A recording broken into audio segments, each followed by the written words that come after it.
again, everybody. It's Kevin Knessa coming to you from the newsroom of The Observer and TheObserver.com on this, the 26th day of September in the year 2023. Sure hope you're enjoying your Tuesday, no matter where you are in the country. Another miserable rainy day here in the Northeast, so hope you're dealing with that.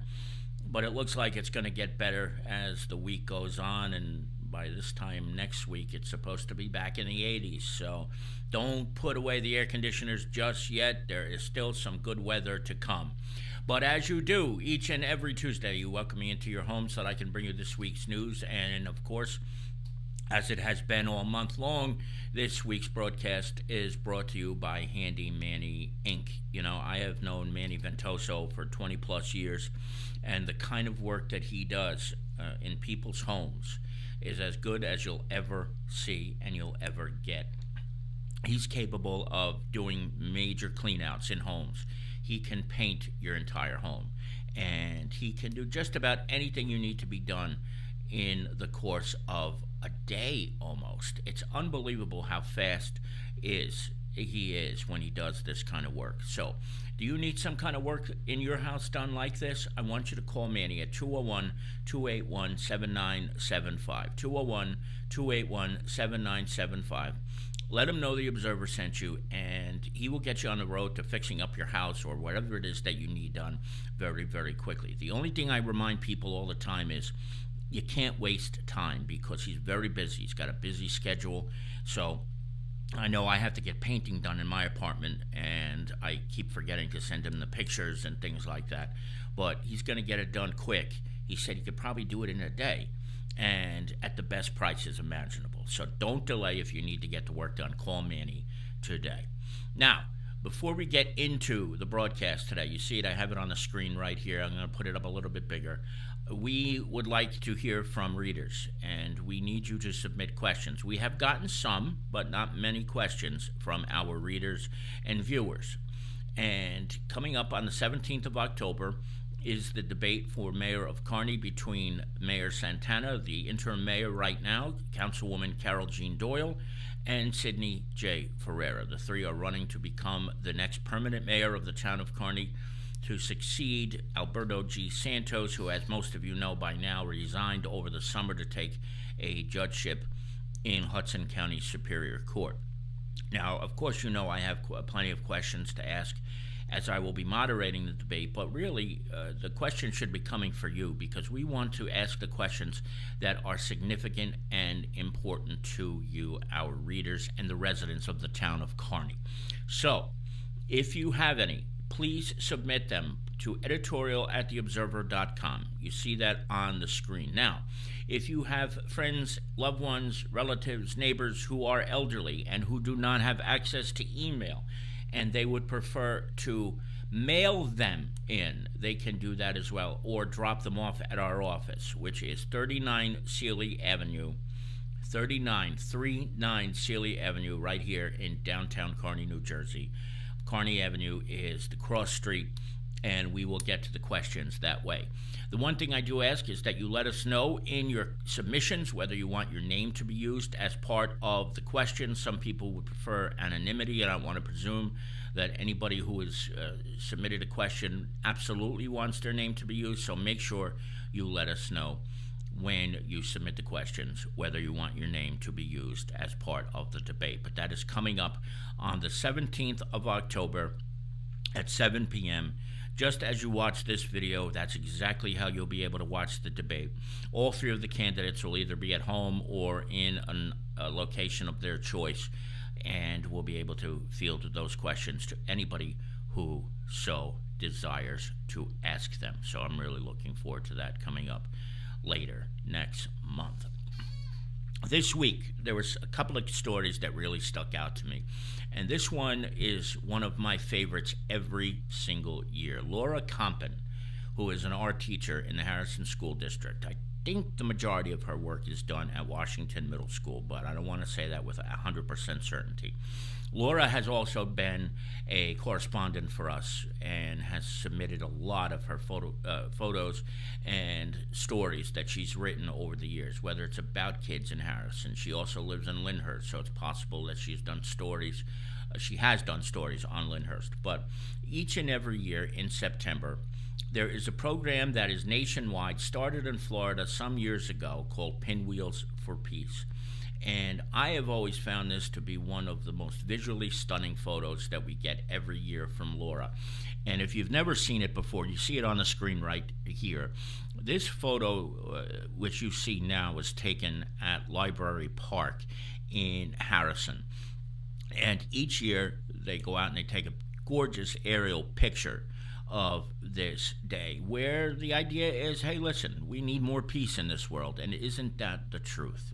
And she wrote a story with it to go with it, and Laura is as good as they come when it comes to teaching, and she's a wonderful artist, and she's a great writer too. So I thank her for doing this on behalf of this newspaper. She's done it every year that I can remember, except maybe 2020. I don't remember for 100% certainty, but Pinwheels for Peace is the program. All the kids that you see in that picture are students in the Harrison School District. And like I said, just a great day in the beginning of September every year where this happens nationwide, but they take a very, very serious deal of it in the town of Harrison. Manny Ventoso is here with us today. Good afternoon, Manny.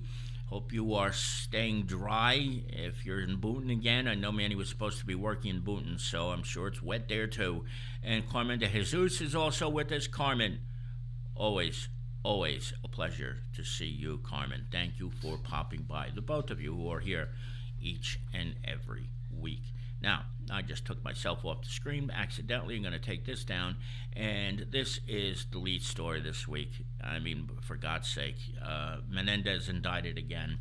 Everybody is entitled to the presumption of innocence until proven guilty in the court of law, But, I'm not going to get into this, but he's been indicted again. And earlier today, Cory Booker, his colleague in the United States Senate, also a Democrat too, mind you, did what I would say probably is the right thing by calling for Senator Menendez to resign his spot in the United States Senate. He is also the chairman of one of the most powerful committees in America, the Foreign Relations Committee.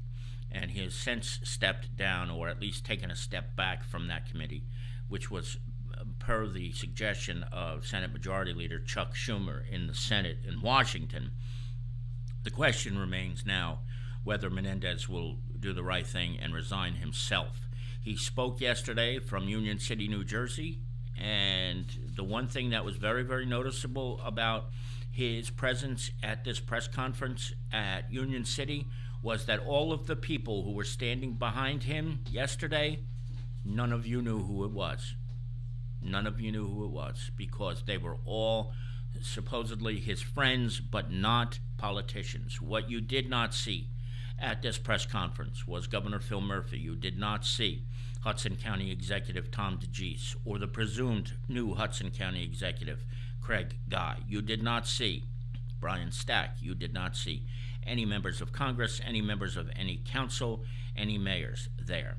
While they have kept their mouths shut for the most part, the question is whether any of them will grow a set and actually call for him to resign, which I just can't imagine isn't going to happen at some point, because the pressure is going to mount. When you get your Senate colleague of the same party saying you should resign, in Cory Booker, I would think that that would be something that would transcend all of this. It hasn't yet, but we will see. But again, he's been indicted on these federal charges that are very, very serious. I mean, that he gave secrets to the Egyptian government as the chairman of the Foreign Relations Committee? Are you kidding me? I mean, that is extremely, extremely grave if it's true. Now, again, I don't want to say he should resign because he's guilty. We don't know that for sure, and a jury and a judge of his peers will ultimately decide that. But for the sake of the people of New Jersey and Hudson County, get out while you can, because it's going to be too much of a distraction. There were more microphones in his face yesterday than I have ever seen in front of Robert Menendez, and that speaks volumes. So we will see what he decides to do. So far, he's been stubborn and adamant that he will not resign his position, but I think when push comes to shove, he's going to have no other choice. But the truth of the matter is, when you see politicians getting indicted for any reason, the best course of action, no matter what office it is, not just for the United States Senate, is for that person to bow out, resign, or if they happen to be running for office, take a back seat and get out of that race as well. So we'll see what happens with Menendez. This week's edition of The Observer, which is dated the 27th of September, has 2 pages of classifieds, which you can find, pages 16 and 17. If you need a place to live, get ready to part with a lot of money, but you'll see there are several apartments available this week. The rents are high. I'm not going to try to sugarcoat that in any other way. The rents are as high as I've ever seen them, perhaps. So be prepared to depart with some significant cash. But if you do need a place to live, you can probably find a couple of extras this week than over the last few weeks. And, of course, if you are looking for a job or anything of that nature, we've got you covered as well in the classifieds. That is going to do it. Oh, wait, I should always remember, too, that Jason Bernstein has 3 sports stories this week, including an Athlete of the Week, and I hope you will check that out. Once again, before I sign off, however, I'm going to just remind you all again, submit those debate questions to editorial@theobserver.com, and if you have any elderly people in your family who you love, remind them they, too, may submit questions, and they can do so if they can't email by dropping them off or mailing those questions to The Observer, 39 Sealy Avenue, Kearny, New Jersey, 07032. It's 43 minutes past the hour. Kevin Canessa here with you on The Observer Live. I want to thank each and every one of you for logging on and joining me today. As you do each and every week, we will be back 1 week from today. If nothing else breaks, of course, if it does, we will join you live as it happens. So from the newsroom of The Observer and TheObserver.com, this is Kevin Canessa signing off for now, and we hope to see you back here again very, very soon. Take care, everybody. Enjoy the rest of your day today. Bye-bye.